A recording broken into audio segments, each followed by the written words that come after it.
Hey, what's going on? Welcome to AngularAir. I am your host, Justin Schwarzenberger. And on today's episode, we have some discussion and talk, and we're going to dive into test-driven development and a bunch of stuff around that. Should be pretty cool. Looking forward to it. So let's get this thing started. First, I'll say hi to our panelists, and then we'll meet our guest. Joining us today as panelists, we've got Mike Brocky. Mike, what's going on? Not too much. When I hear panelist, I don't know if that's plural or not. So I think you get away with one there, whether or not you're saying panelist or panelists. And I don't even know if the microphone picked that up. So No, yeah, I totally left off the final S. Didn't you? I mean, right, one, right? I'm good with that. That works for me. All right. And our guest today joining us again, I believe it was about almost 2 years ago, maybe a little less than 2 years ago that you were on. Younes Jaaidi, thanks for joining us. Thank you. I'm very happy to be here. See you again. Yeah, it's been a while. It's been like 2 years ago, I guess, but I'll come back. Yeah, it doesn't feel that long. But when I went back and I checked it, looked up the episode, I'm like, wow, 2017. Okay, yeah, that was a minute ago. It was the same. It was like 6 months ago, but yeah, time just flies, right? Time just flies. Well, we're stoked to have you back. Looking forward to this, so for sure. Do you want to tell our viewers a little bit about yourself, for those that don't know? Yeah, so I live in Lyon, in France, and I don't like to say I'm a freelancer because I'm kind of the opposite of freelancer because I'm not like looking for long-term missions. I'm just trying to help companies through trainings and coachings. And I talk about coaching a lot because I've been extreme programming for 10 years. So I like to propagate that culture about extreme programming and real agile, not paperwork agile. And the other thing is trying to explain that extreme programming is not like some extremists or I don't know, like some crazy people just tapping on their keyboards. It's totally different. They're human beings. Nice. Maybe we can do a quick overview of what you mean by extreme programming, right? Right, and agile, just a very high level overview.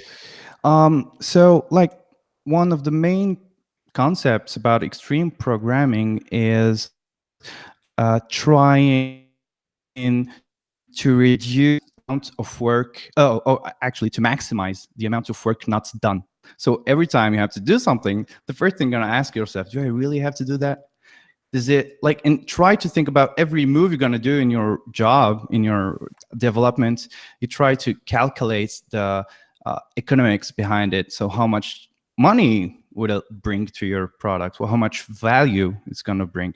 It's not, oh, this sounds cool, so just let's put it in there. No, you got to think about the value it brings. So every feature, every button, everything. And the other thing is trying to reduce also what we call the code inventory. You know, like it's just the code which is there in some pull request, some branch, and it's not really. So you want to reduce the time between, like the time to market to the maximum. It's really from you without sacrificing the quality. And the other thing I love about extreme programming, and we forget a lot about it, is collective ownership. It's really different from lots of agile teams because you have like generalists in your team. Like everybody is doing a little bit of everything. Of course, you're going to have that guy who's the only one who's like a brilliant guy who knows IV a lot and the rest of the team doesn't know much about it, but it's all right. He's going to teach the others. He's going to pair program with them. He's going to, and the day where he's going to leave the company or something, it's all right. Like the team can continue working on that, even though they don't have the expertise that he has, but you don't like split through silos. That's it. Cool. Yeah. A couple things on that. You kind of talk about like this understanding, right, of the business needs and the value to the business. I kind of wonder about how much individual developers that are maybe on a project, right, and on like an Angular project, and they're working on implementing features, like how important is it, or how do you get to a point where you can kind of have the mentality of thinking or awareness of thinking of the business needs along with the feature that you're there to implement? And how much onus is that on an individual developer to be concerned about that, or versus getting it directive from somebody else who's like project management, right? I get that. Actually, it's one thing I see a lot in like the first question I ask. One of the first questions I ask when I meet a team is, do you know the metrics you get from your app? How much money this button brings, and is this really critical feature or not?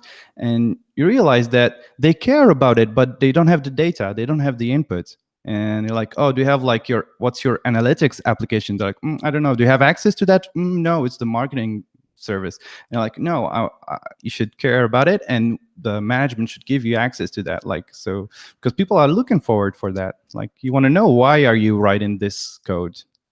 The reason. Yeah, for sure. It's that dissemination of information to help empower our development teams, right? To have the information they need to help them make these decisions, or at least have them help bring awareness. Like, I'm working on this. This seems like an extra amount of stuff that may not be used. Can I bring it up to somebody so we can think about it collectively, whether we want to implement it or not? And even if the technologists or the developers on a project aren't the ones implementing it, or excuse me, aren't the ones coming up and validating the ideas or anything else, it's still nice to have that justification to know why you're doing something. It helps with a team's motivation to know the why, not just the what. Exactly. That's exactly the point. And you touched on the thought process of not writing this extra code that we might not need, right? And I think that kind of falls in line with like test-driven development as well, right? When we think about doing test-driven development, we write for the API that implements our desired functionality, and not us on our own thinking about what else should we manifest that could be this scenario, right? Is that correct? It's exactly the point. So you really try to focus on what you really need. And TDD, so test-driven development, the fact of like the idea of writing tests before writing the code helps you define the scope of what you're doing. So you know when you're done, and you don't just start implementing extra methods just in case. Yeah, right. Just in case. Yeah, that's always something that we always tend to find ourselves doing. Oh, yeah, just in case. Right. I need to cover this scenario, but maybe you don't. So that's cool. Very cool. There's an interesting side of doing test-driven development is the self-discipline to control yourself, to not get too far ahead of yourself, to essentially write code that isn't tested yet. If there's no test for it, then there's no need for the code. So to have that discipline of not getting carried away, of starting to do things without that, is a little bit, I find that challenging myself when I've gone through the exercise of using TDD. Yeah, that's exactly the point. Yeah, I think the thing is that us, like developers, are generally creative, and so we need something to control this creativity. We need some boundaries somehow. Sometimes it's time, sometimes it's tests. I don't know. That's an interesting point, though, about the creative aspect. Because if you talk to anybody who's never written software, I don't think many people who haven't actually gone through and written software understand the creative aspects of actually writing software. It's just, oh, you're just writing logic to be able to do something. There's nothing creative or subjective about it. It's just objective. It's good point. Good observation. All right. So you want to get into it? Yeah, totally. So I got a couple of slides here, and I'm going to show you right now, and some live coding, so we can experiment it, because we're talking about code, so it's good to see some code. Nice. Okay, so sharing my screen. Oh, sharing the whole screen. Can you see it? Yep. Perfect. Okay, so it's just a simple slide. I'd like to, or we'll show you the relationship between automated tests and that. So first thing, like we think about when we write tests is, okay, we're gonna have less bugs, and that's true. going to have less regressions. It doesn't mean you will not have bugs. You will have bugs because you didn't test everything. But when you find a bug, you write a test that proves that the bug is there, and then you fix the test by fixing the code, and the bug is fixed. It happened to me once, or even more. I'm like, oh, I think the bug is coming from this code. So I write the test. I'm like, okay, I'm going to write the test that proves that the bug is coming from there. And then the test is passing. So it was not there. The bug was somewhere else. So, and then actually I was happy because I wrote the test in 2 minutes, and I was about to refactor something for hours. So it saved my life. Well, exaggerate a little bit. And the other thing is, okay, if you have less bugs, you have quality. And the thing is, you've got these things you have on top that you don't see from the outside. From the outside, you only see the external quality. You have some products that have a good external quality, but the code inside is a little bit rotten, and it still works, but people get stressed out refactoring and everything and fixing bugs all the time. And one day you get such a bad internal quality that will reflect on the external quality. So it will end up affecting the external quality. And sorry. I really like that point, because I think that's something that we kind of don't think about, right? Is that, yeah, the app in the browser or wherever it's running looks great, implements the features fine, right? But our underlying code to pull that off could have been, very stressful to work with going forward, and being able to surface that and identify that. Yeah, that's a great point. I love it. Exactly. And one other point is you don't test every change manually. And this is something we don't think about. I don't know, that time you're writing your reactive form and you're testing it manually, how much time it takes, we don't realize because we're focused on what we're doing. But it actually takes way more time than just an automated test that says, okay, not okay, not okay, okay. So that's also something we don't check a lot. We don't take it into account. Okay, I didn't waste time testing, but actually I was testing manually, and we don't calculate that time. And so we end up developing faster, because if the test is passing, okay, you're done. If it's not passing, you refactor and you make it work. But while testing manually, you spend time testing it manually. So if you develop faster, you got better time to market, so you can release more frequently and faster. And the other thing I like about automated tests is that it gives confidence. It gives confidence to the whole team, because you're like, I know this app is really well tested, so I can refactor that thing. I can try to remove this line of code because I don't understand it, so I'm going to just remove it. Okay, so it's useless. It's all right. But if you have an application which is not tested automatically, you don't have the confidence to change it. You don't have the confidence to add features, etc. So sometimes I've met some teams where the team was like, can we really implement this feature? Oh, no, we're not going to implement it because it's too risky, because we don't control the consequences. And so if you have confidence, you got faster developments, because you don't have that meeting where you're like, oh, okay, how are we going to implement this? We need some architecture thing, or I don't know, because we don't know the impact. So you start trying to evaluate the impacts, etc. So, and the other point about confidence is that it's good for collective ownership, because if you have tests that cover your whole code, that's what makes great open source products work, like Angular and other libraries and frameworks, is that when I try to contribute to some library, some open source library, I'm confident because it's tested. Because I don't know the whole code, I don't know the team, I don't know the maintainers, but I'm like, okay, I'm going to try to add this feature. If I break something, then the test will be broken. So I can contribute. So there is some collective ownership there where anyone in the team and even people from the outside can contribute. You don't have to ask that lead developer, that some key person who knows the code. So everyone can change something. And collective ownership is also good for time to market, because there's no key developer. You don't have a lead developer. You don't need a lead developer, because everyone is the lead developer, because we don't all own the code, we have the architecture, we know how tests are working, so we can bring our changes and we can deliver faster because we don't have to have that meeting and talk about this or this feature. And the other thing is, of course, refactoring, which is changing the structure of the code, not the behavior, but just the structure of the code. So if you don't have tests, it's really tricky to refactor. So you don't refactor and you end up with legacy code that nobody's managing, nobody's controlling.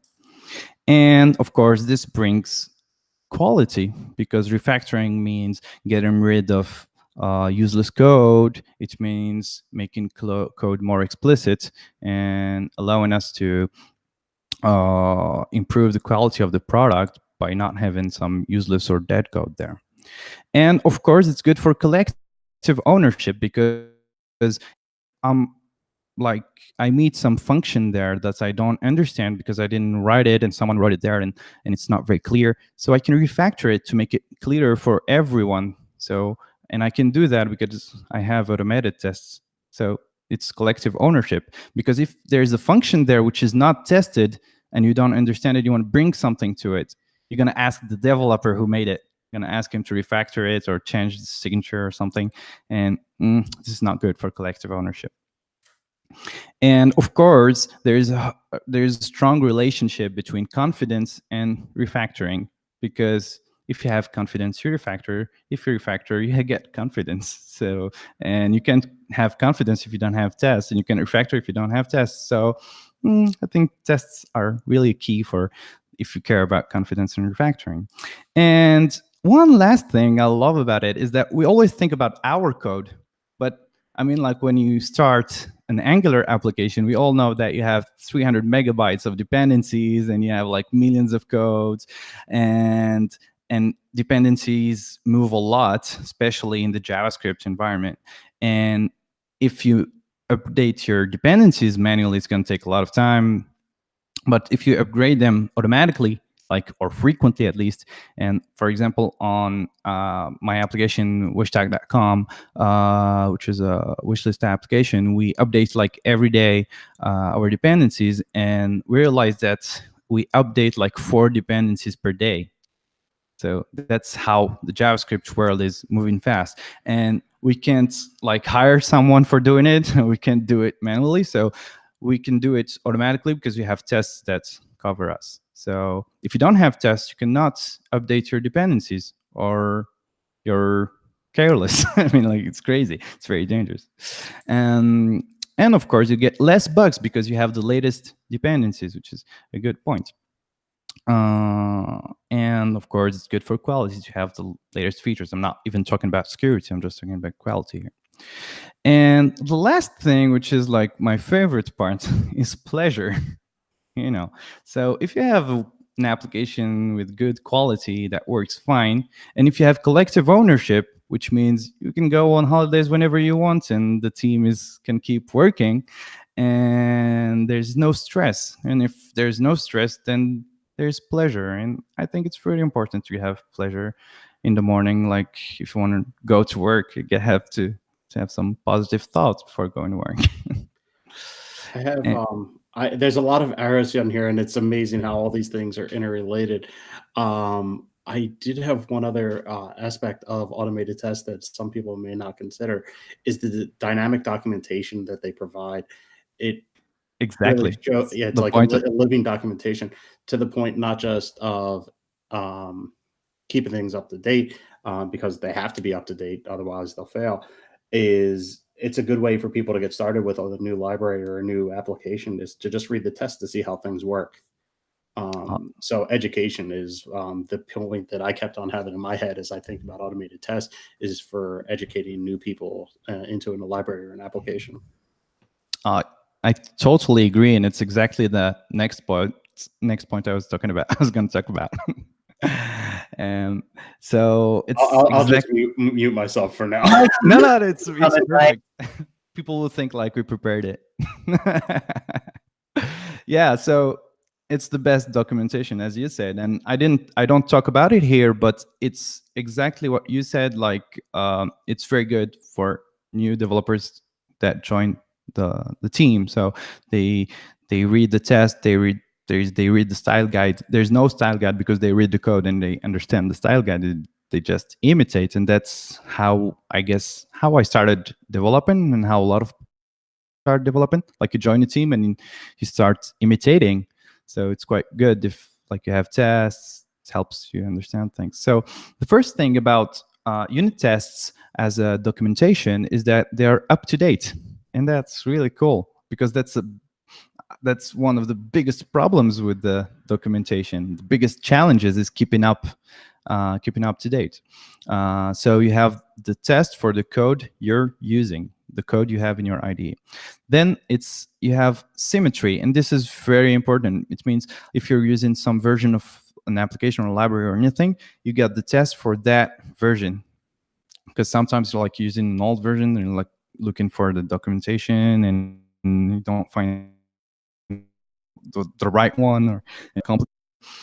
And the other thing we forget about is the surface of the tests. For example, Angular documentation is really amazing today, but it was like smaller before. It didn't cover that much. And still today, like not only with Angular, but with lots of open source libraries and applications, when you want to understand something and it's not always documented, but you've got tests and you go read. That's how I do in general. Like, I want to understand how things work.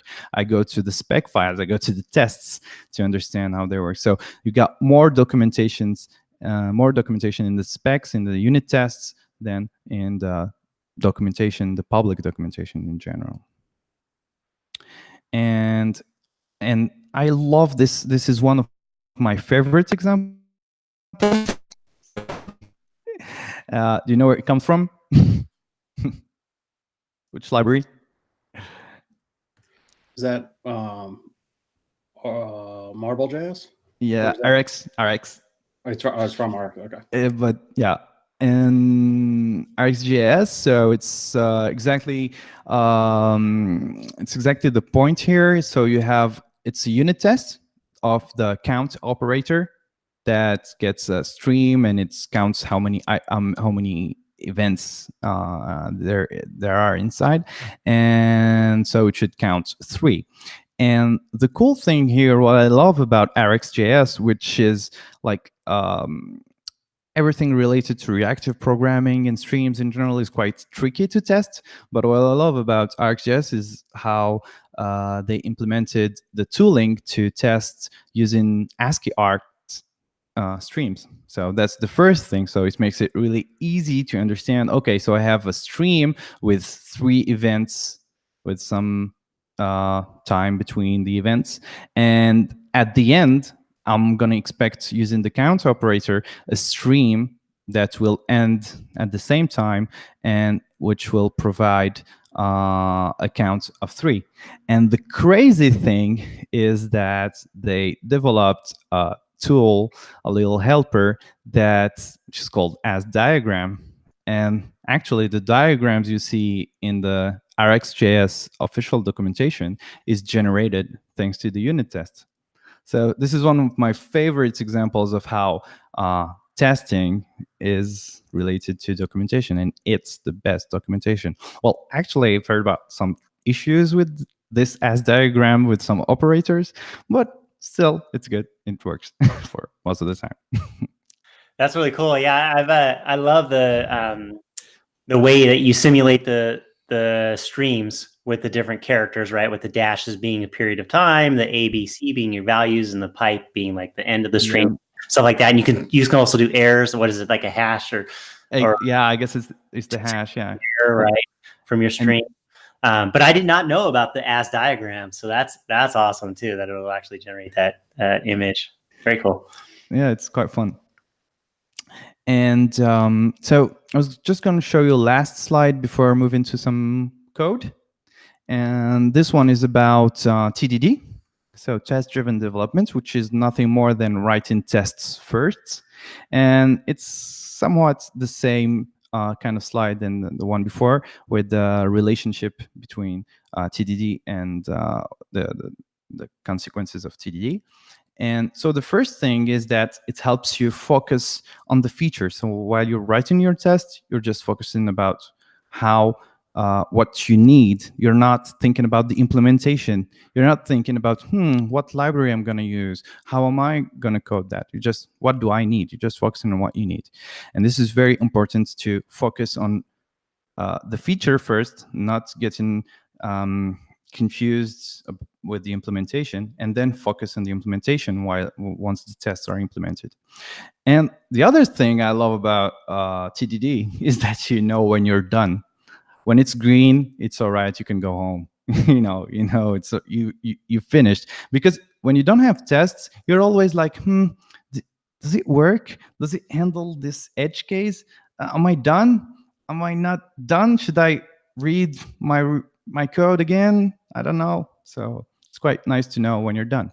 And it avoids artificial complexity, which is like one of the biggest issues in general with code, is that you try to find a huge complex solution for a simple problem. So the TDD helps you stay focused on the scope and only implement what is needed to fix that issue. You don't start adding some conditions depending on some parameters that will be there or not, if you know that they will always be there. And of course, it will help you have less code. It's not always the case, but with most teams, if you have TDD, in general, TDD teams where you implement TDD, when you implement tests first, are also pair programming and things like that, which also helps to reduce the code. And this is something you see a lot with extreme programming and TDD in general, is that you can end up with half the code same time because you don't have this code there. And the other thing is that when you write tests first, it's not coupled to the implementation, because you're just writing your tests on like the highest interface, like I want to call this method, should do this, should do this. You don't care. It's an abstraction. You don't care about what's happening inside. So you get tests which are not coupled to the implementation, which is very good because it helps you have like cheap refactoring. And it's very cool to have cheap refactoring, because that's one of the most common problems with testing, is that like if you unit tests really small pieces of code, and that's another topic, we can talk about it next time. It's what is the size of a unit of code, and it's very interesting because a small unit, super small unit, the super small units, that you will end up with lots of tests, of course, but your tests will be coupled to your implementation. So every time you refactor something, you've got to touch the tests. And a good size for tests is the one that will let you refactor later without touching the tests. And that's really amazing when you get that feeling like you have an application working with the tests and you start refactoring and you don't change any test, nothing breaks, and it's all right. And the last thing about TDD, it's not the last thing, but one of the things with TDD is that you share the intention. Before writing the code, you share the intention with your colleagues about what you're going to write, what you're going to implement, what's the feature you're trying to implement there. And so you can get early feedback. If you share your tests before implementing the code that will fix the tests, you get feedback from your friends and colleagues, and so they'll tell you, why are you writing that? Oh, you didn't think about that case. Oh, okay. So it's quite early. It's not, that code review when you review someone who's been coding alone for 5 days and you're like, oh, should I tell him on Friday? And the other thing is that when you write tests first, you don't have to be focused a lot when you implement because you just want to make the tests pass. So I can have concentration problems, for instance, concerning me. And so when I write tests, I like having someone next to me, at least at that moment, so we think about everything. But then once I'm implementing the feature, I don't have to be that focused, just like making it work. And I guess in some near future, this might be automated. So we'll just focus on the tests, and I love that. This is like a little I don't know what to call that. Well, it's parentheses about Younes Jaaidi and Dominic Elm at NG Vikings. Like they did something with machine learning to generate code. And so the other thing is that because you know when you're done, so it helps you stop coding. So it's good to code being relaxed when you code your feature, and it avoids also artificial complexity because you're not like overthinking. You're just trying to make the test pass, and of course get less code because same effect. And the last bad thing about TDD is that you get addicted to it. So you want to write tests all the time. So and you got to control that because it's not always easy. So you got to figure out when it makes sense. One of the things I take away from this as you're describing all of this is that, you know, we're talking at a higher level about test-driven development for improving our code, right? But all these things that you list out, I think, help improve our developer experience, both as what we go through on a day-to-day to write code, as well as how we approach writing code. We start getting in a better state for us personally by following all those things and seeing all those things come to fruition, right? So it's more than just, you know, better code for our applications, but it's better, you know, experience for us, better knowledge for us as well as developers. It's exactly that. And the funny thing is that Kent Beck, who's some kind of creator of extreme programming, it says something very interesting. Like I don't remember when I've read that or seen that, and he says, man, it would be so cool if we didn't have to write tests. I mean, like, we don't care about tests. I mean, I'd love not to write tests. I'd love not to even code, just to bring features. But it happens that today it really helps the developer experience and help us like be better developers. So, okay. I'm going to show you just one last thing about the limitations of, oh, sorry, I didn't share the right screen, I guess. Okay. And I'm going to show you, yeah, some limitations about TDD before like implementing some tests. So the first thing is that TDD alone doesn't enforce collective ownership. You can do TDD on your own code, your own branch alone. It doesn't encourage small changes, which is very important, like to do like some small additions to the code that you share with others.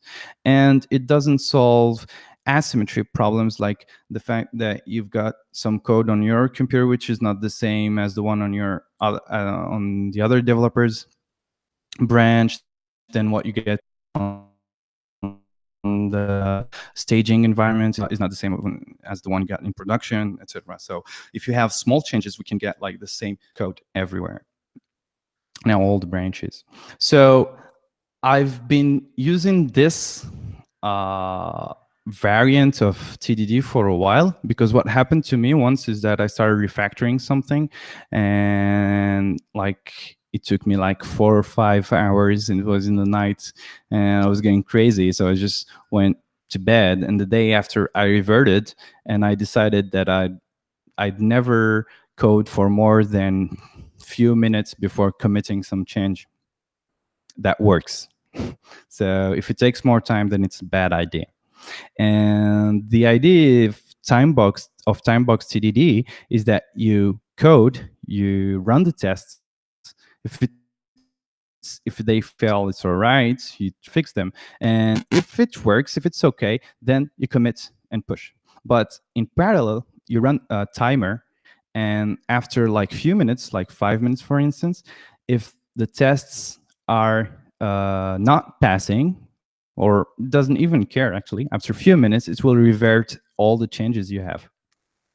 So you always try to write like micro changes, which is very tricky.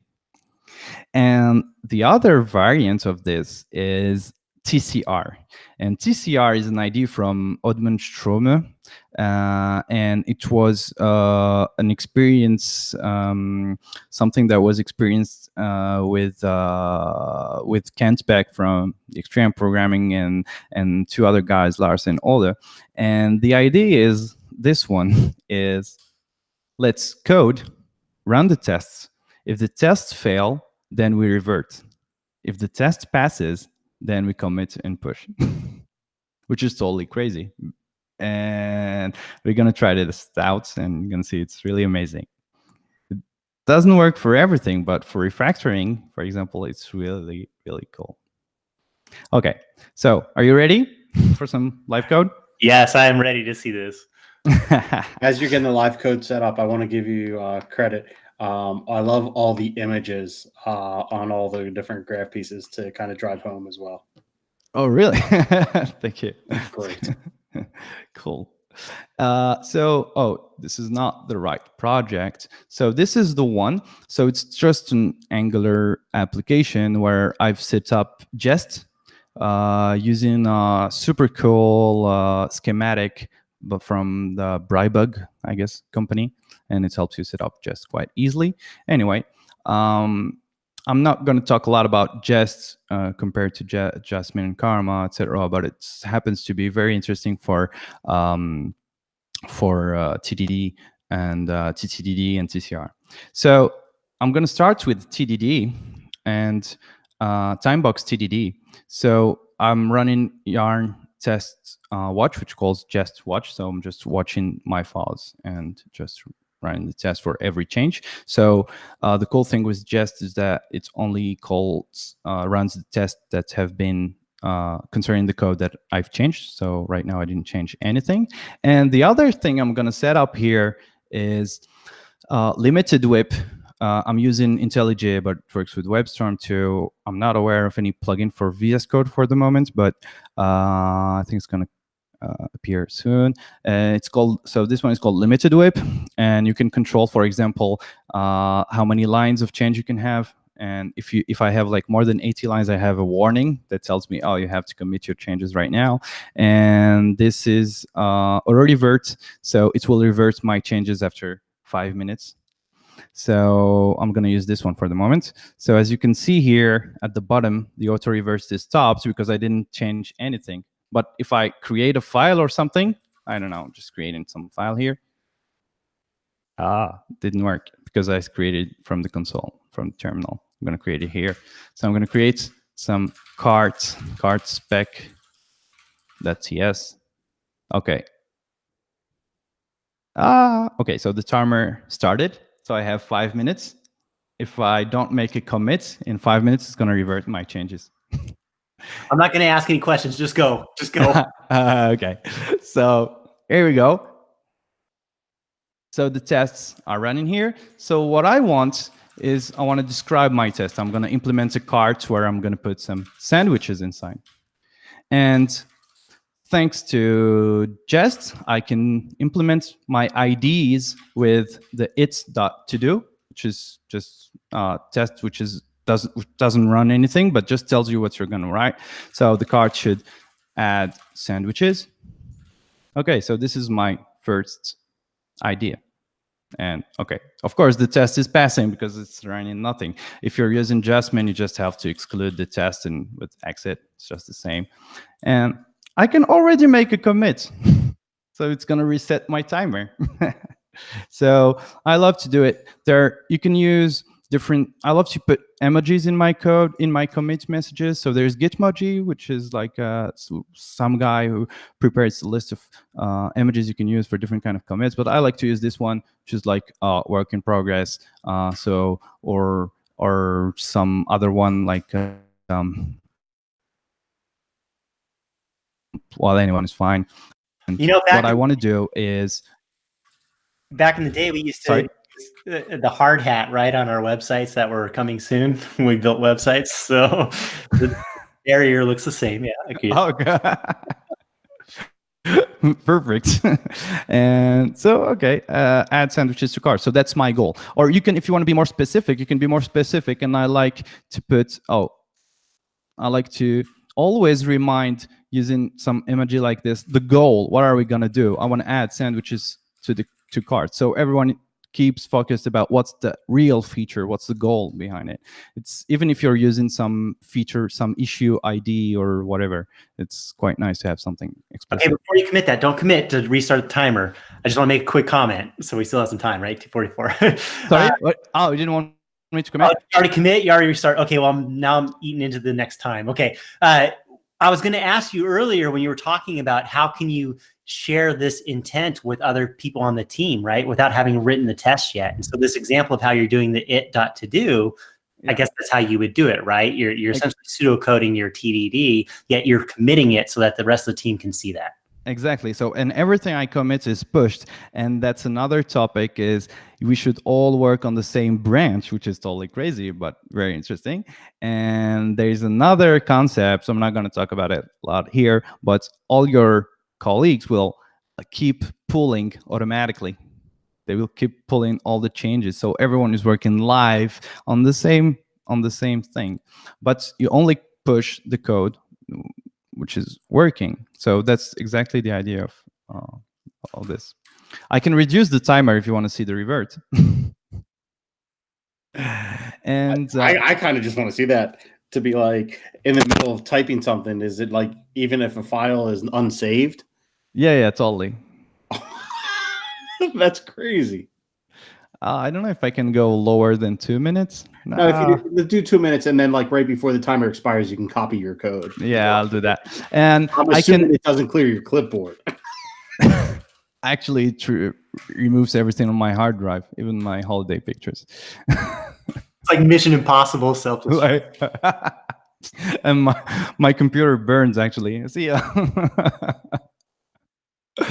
And okay, so I get the total price of the sandwiches in my cart. Okay, and so this is another idea. I can put it right now, but I'm not going to get focused on that for the moment. It's just going to share it with others. And the other thing is that I can, just exclude the test and start implementing it. And you've noticed I love emojis. So if somehow I do commit to this, people will see that it's work in progress. So what I want to create. Oh yeah, the timer didn't reset. Okay, it's all right. And the cool thing is that you can start with just what I call comment-driven development. So just what I want. I'm gonna create a cart like this. I don't know JavaScript. I don't care about JavaScript. It's just how am I gonna implement that? How is it gonna? It's gonna give me a cart, and I'm gonna add sandwich. And oh yeah, I need sandwiches. Oh okay, so I'm gonna put a burger in it. By the way, is a burger a sandwich? I don't know. And so burger is a new sandwich. It has a name and it has a price. And okay, I'm gonna need another one. It's butter sandwich. It's just butter and butter. Should be tasty. And I'm gonna add the burger. I'm not shopping at your cart though. You don't like butter? And I got to check the list, so I'm gonna check that. Okay, it's not amazing, but I'm gonna implement this get sandwich list. Meanwhile, we find out something better, and I'm gonna check that this should be equal to burger and butter. And now I can already commit this again, okay? But I'm not gonna do it because I want the timer to reset just so you can see, okay? And people will see, okay, this test is skipped because it's work in progress, okay?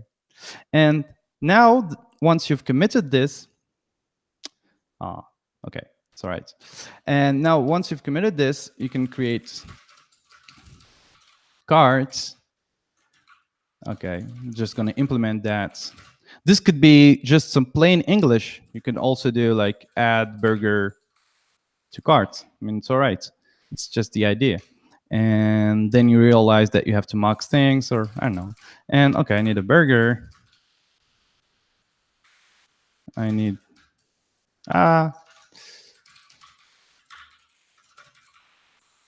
Pressure's on. The timer's running. Timer's running. And cart, add sandwich, and burger, and butter, and sandwich list, which is cart gets sandwich list, timer.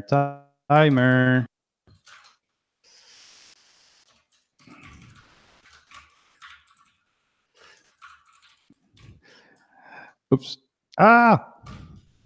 Copy. And then, Is that allowed? Are you allowed to do that? no, you're not. Oh, actually, you can, because most of the time you'll have to change lots of files, so it's going to get really tricky quite early. Okay. And so the next step, the cool thing about TDD is that you can count on your IDE to generate the code. And that's the cool thing. So I'm going to create the class. I'm going to create the sandwich. Okay. I'm going to add the sandwich, and I get the right signature. Oops. I was too slow. You almost had it. Yeah, I love it. And exactly. Now, the problem with TypeScript is that I cannot commit this because it doesn't compile. But with JavaScript or dynamic language, you don't care if the class doesn't exist, so you can commit this. But now I'm going to just do this, and I can make commits right now. Okay, I don't care if it's the same name, it's the same commit message. It's not our topic. And now I'm going to create the cart like I did before. Create the sandwich. So this is the name, and this is the price. And I can do this. I can throw an error because it's not implemented yet. So I can commit this code, and I can even, what I do is that I also mark the class and the functions and everything as deprecated. So nobody's using them because I'm working on them. So I can commit this code. I can push it to production. I don't care, because everybody can see that it's not to be used. So wait, if you commit that, then the test is going to fail, right? Or no, you exit out. Okay, sorry. Okay, got it. Oh, yeah, it's excluded, so it's not failing. Exactly. You got the point. And I can create this. And I can deprecate it too. And okay, cool. Okay, commit. Well, got errors. And now I just have to make my tests pass. Okay, so they're failing. Okay, because they throw errors. So here I don't have to think a lot. I just have to fix the errors. So I can just make the two properties public. Okay, next error. Didn't. Okay, it's add sandwich. There's that sandwich list. Respect an immutability here. Sandwich. Create field. It's an array of sandwiches. And now I can give it some decent name. Okay. I guess this one is implemented, but the tests are not passing, so I cannot make it, flag it as done. And now I'm going to implement this one. Sandwich list. And okay, I have a problem. Oops, sorry, it's too zoomed in, so I cannot read very well. But my sandwich list is not initialized, so initialize it here. Cool. Okay, so my test is passing, and I can already make a commit. Yeah, notice that I have only 2 minutes now, so I gotta be quick. And it's not deprecated anymore. This one is not deprecated anymore. This one is not deprecated anymore. And ta-da, it's done. Okay? Very cool.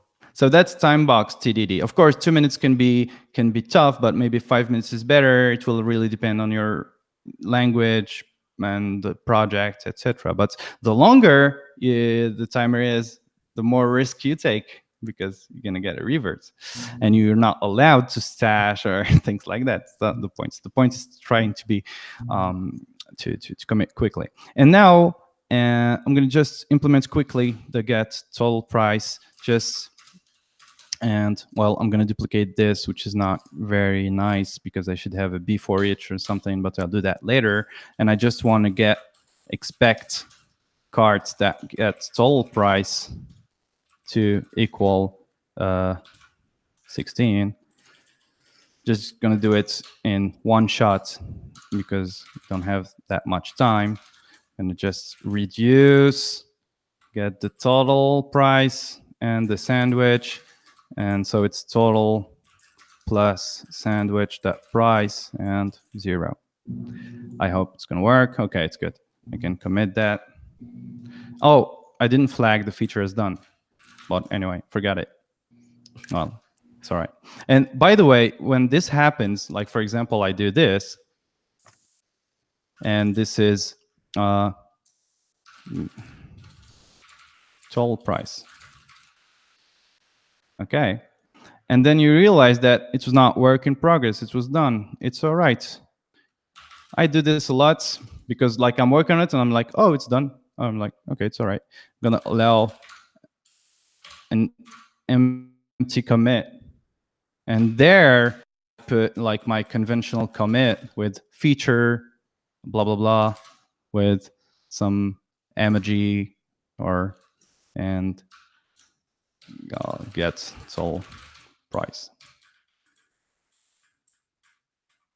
Oops. Okay, you can do this. So you can have like a nice history and you can add like all the stuff. That's when you're done. But before you were not done, so you don't care. Anyway, so my tests are here. And now what I'm going to do is I'm going to use what I'm using here is TCR. TCR is, I implemented a plugin for Jest, and it's here. It's called Wishtack Jest TCR. I'll share the links for that later. And the configuration is quite straightforward. It's just a specific configuration that adds a special reporter. And now this is mad. Now it's really mad. Now I'm going to disable the whip limited thing, the timer, 2 minutes timer. Now every time I run the tests, if they pass, it's okay. But if they fail for some reason, I don't know, like here,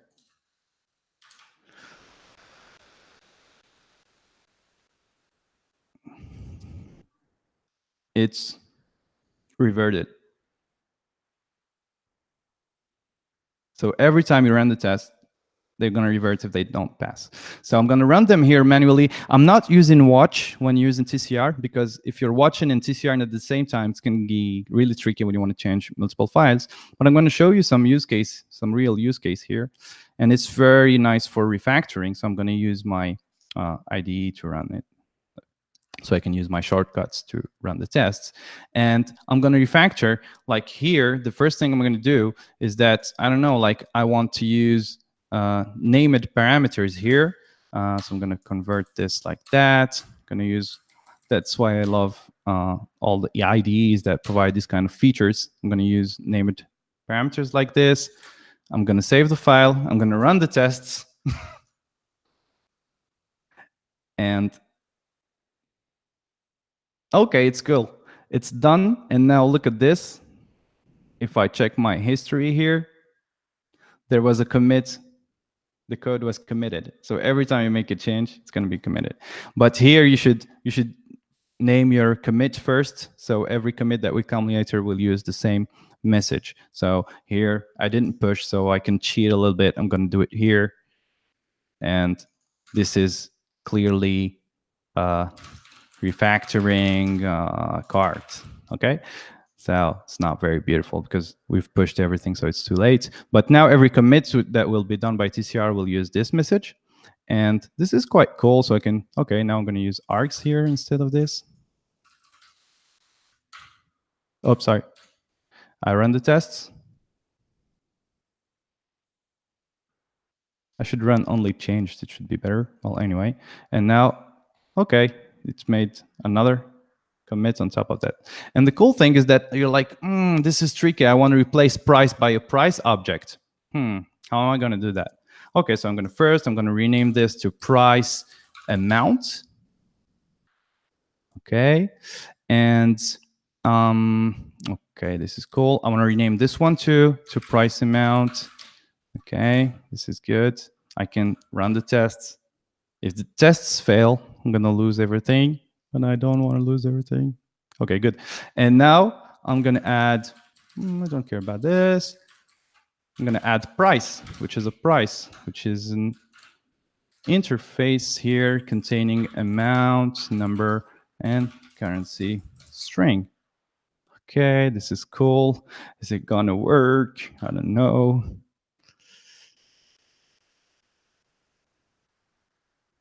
Great.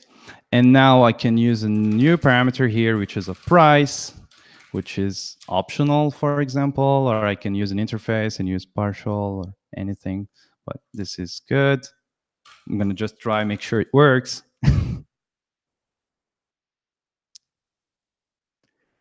And okay, good. Now, oops, price is equal to args price. Okay. And now I cannot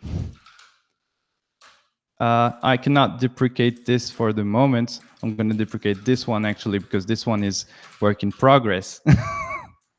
Okay. And I will use it here though. I'm going to make, okay, so if I have the price amount, I'm going to use it. Otherwise, I'm going to use the amount from the price object, or I'm going to use the price amount if I don't have it. So I'm trying to make some compatible code here. Okay. This is good. I can try to use it here.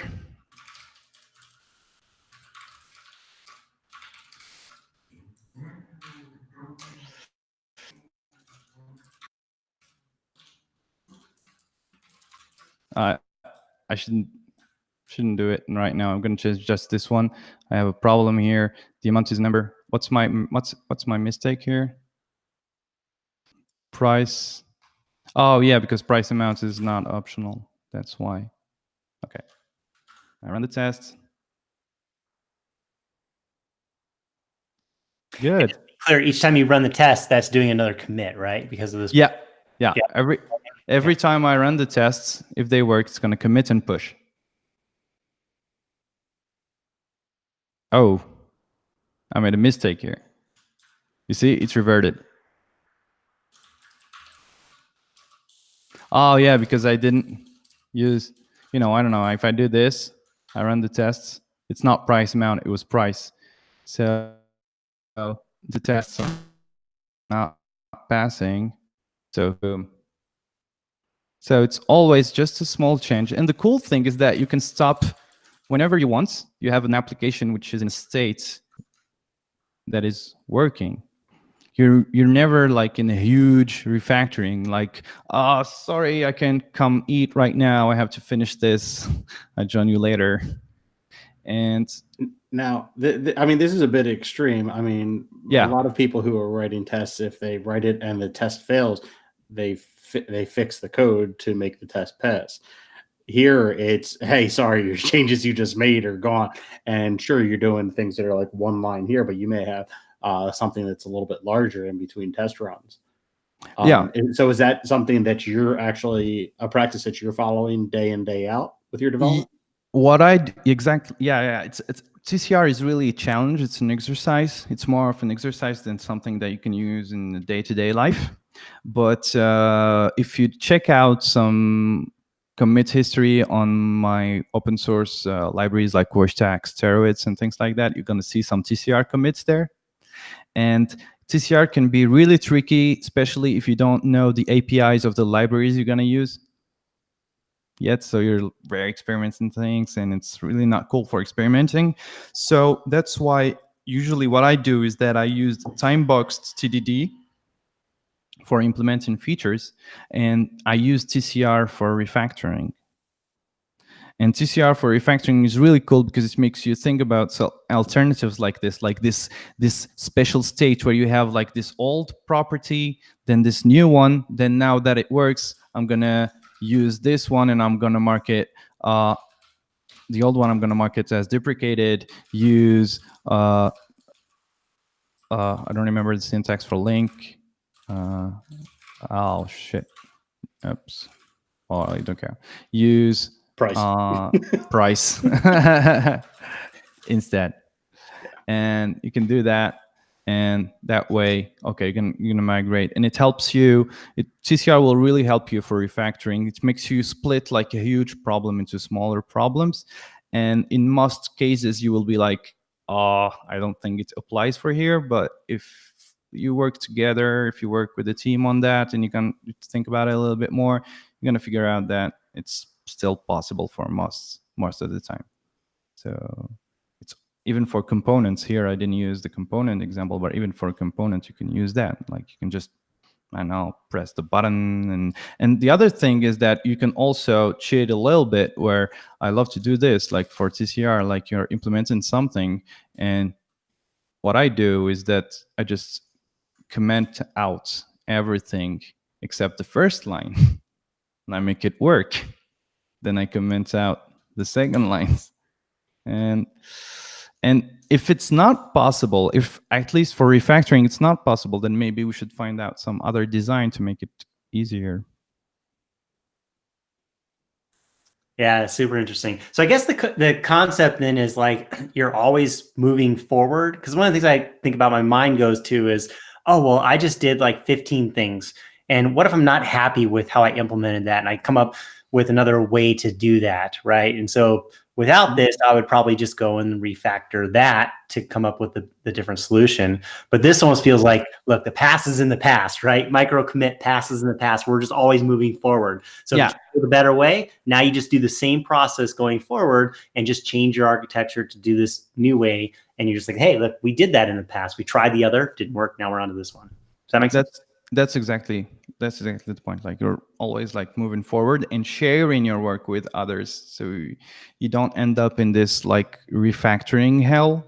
Like, oh, it's not perfect yet, it's gonna get perfect, and you only had to write this, but you ended up writing a framework. Right. Wow, super fascinating, interesting to take this journey and to see all this stuff. And not heard about the time boxing and then the whole approach with the TCR. It's very fascinating, and I can see it did take a little bit to get adopted to using it, right? But yeah, really cool. Cool, thanks. And the main goal is really to think about it. This is really extreme. TCR is really extreme, of course. But the thing is, okay, if I can do TCR for this, then maybe I can make some commits for every 2 hours or every 4 minutes, or I don't know. You choose the time. But what I'm trying to today is all the huge pull requests. You know, all the branches that live on for days. So that's the whole point. Is I can share this. I can make a small move. So, and it's like evergreen. Like you don't have like major changes, and every change you bring it's already in production, and you don't have like this release stress day. So have you taken this concept of the smaller pull requests and the smaller commits and combined it with the idea of squashing commits when it's time to merge, so that the message of the work in total of what was done is a little bit more understandable as you look back at the history for a package or a library? Yeah, that's a big question. Do you squash or you don't? But the problem with the collaborative approach and the owning what we've pushed here, if I did push it with the team, is that I push it on the same branch with everyone. It's a dev branch or it's the master branch. So squashing later, I don't like what I call git spaghetti. Like I love like moving forward, like you have one branch and you just code.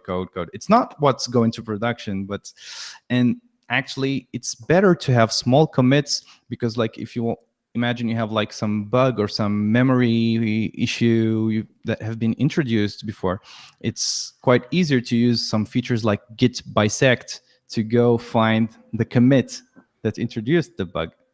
Like I had the memory leak like this in production once, and the cool thing is that it was a one-line commit. So it was really easy to know where it came from, but otherwise can get tricky like once you squash. That's a good point. There's two different ways to think about, and it depends on how you want to utilize the history. Is the history being utilized to essentially document features, or is it to document the coding that was done? Exactly, and that's I love that sentence you just put here. It's the idea here is to separate features from code. Like we talk lots about releasing code, but we shouldn't release code. The code is going to production. We don't care. It just goes to production continuously. But then you release features, and so you need a feature toggle system that enables the features and things like that. And don't think about open source. Really think about an application with 3-4 developers. So you don't care much about the past. You don't have like this, it's not Angular. Like you don't have to handle like, Angular 7. Oh, now we have to handle Angular 6 too. That's not don't have like a community with 1,000 developers contributing every day. It's not the same challenge. This doesn't work well with open source, I guess. But for an application, missing. But time boxing would. I mean, if you want to take that idea of working on a feature and you're time boxing within your own branch, and that, so to basically have like a hybrid approach that you're working individually in that time box approach with your not little, to mean in a negative way, but just little like short, quick commits of change this, then change that as you move forward. I think is a really cool idea to hybridize that. And the cool thing is that you get the history of what happened in the developer's mind. You don't have like just the snapshot of the review at the end. You see, hey, what are you doing? What's that last comment? Where did you use this? When did you introduce this library? No, we don't need that. And it's easier if you do it like 5 minutes after the commit than 2 days later. Like, you shouldn't have used that. Very true. Very awesome. Yeah, I was going to ask one last thing in terms of getting company buy-in, right, and management buy-in, because like as soon as I see the timer and the wipeout of code of the work that you've done, right, even though it's a small period, still like in 5 minutes, greatness could have happened and it gets smoked, right? Like how would a company say, oh yeah, I'm on board with having this process but then it's all these other things that you explained, right? One being the fact that like when you go to production and there's a bug or a critical memory leak or something, how do you resolve that? And so much time is spent in that. And so if you can increase that ability to diagnose and identify those, that's a huge dollar amount win. So that's a good thing. And then all these other things that we talk about in terms of teamwork and stuff, those I guess would be the selling points, right? And Exactly. And one of the selling points, one of the other selling points I use for that is the ability to reduce the WIP limit of the team.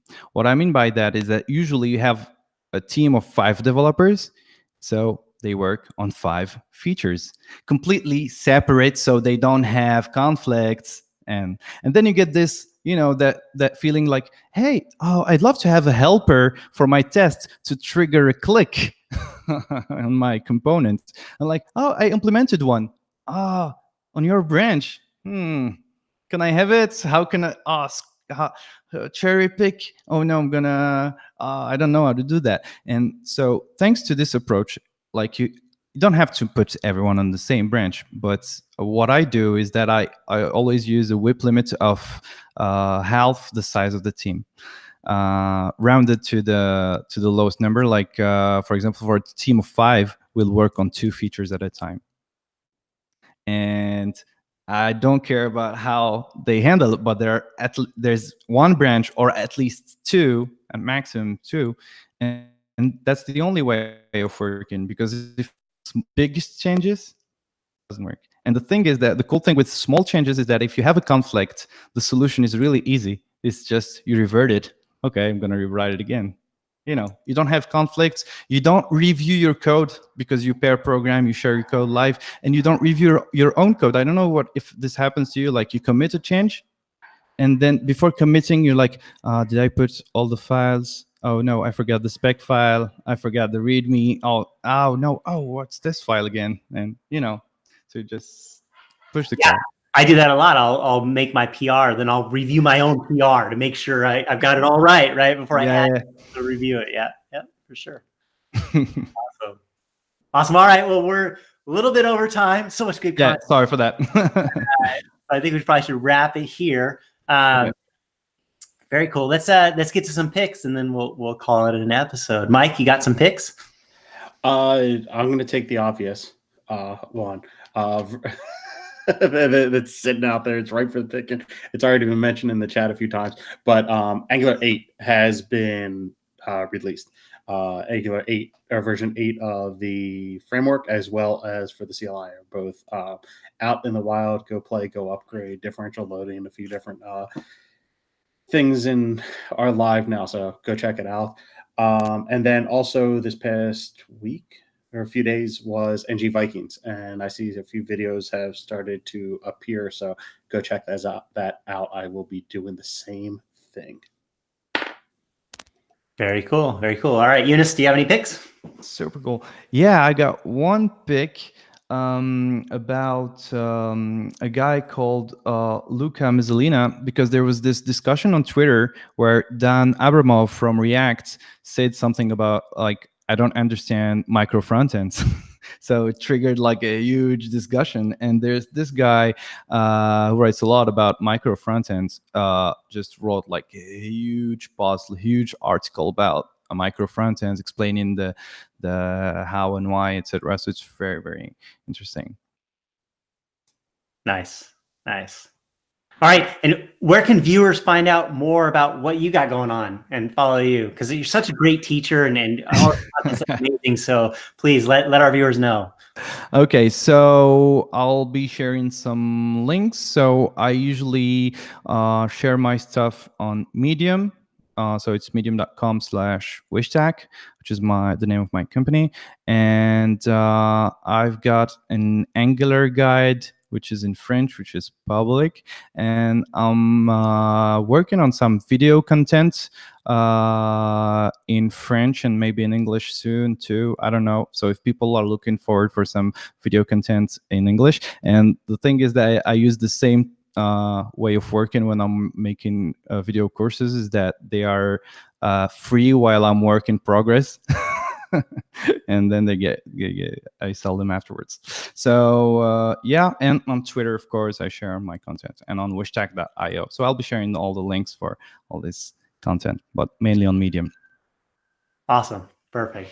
All right, Younes. Well, thanks so much for sharing your time, coming on and talking about this topic. Really appreciate it. Thank you. It's cool. Thank you. Thank you for having me. It's very nice, and for your help.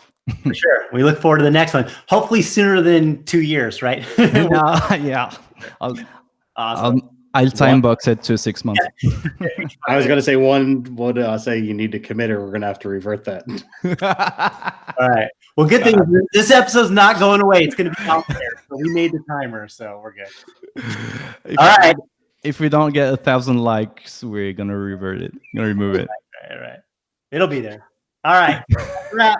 Have a good one. We'll catch everybody next time. See ya. Thanks. Thank you. See ya.